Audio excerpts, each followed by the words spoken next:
दर्शकों और उपस्थित श्रोताओं को मेरा आदाब। अस्सलामु अलैकुम रहमतुल्लाहि व बरकातुहू। आज हम इस्लाम के महत्व पर करेंगे।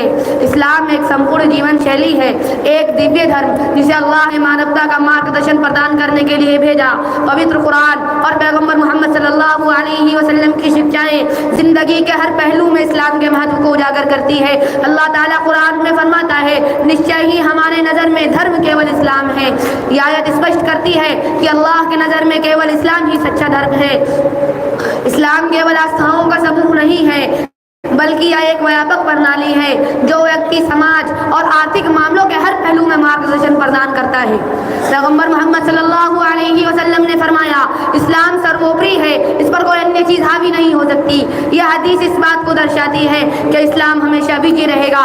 अगर हम इस्लाम का पूरी तरह पालन करें तो हमें संसार में सफलता मिलेगी और आखिरत में मुक्ति मिलेगी। मेरे सम्मानित श्रोताओं, इस्लाम का आधार अल्लाह की एकता और पैगंबर मोहम्मद सल्लल्लाहु अलैहि वसल्लम की पैगंबरी पर विश्वास यानी रोज़ा, ज़कात,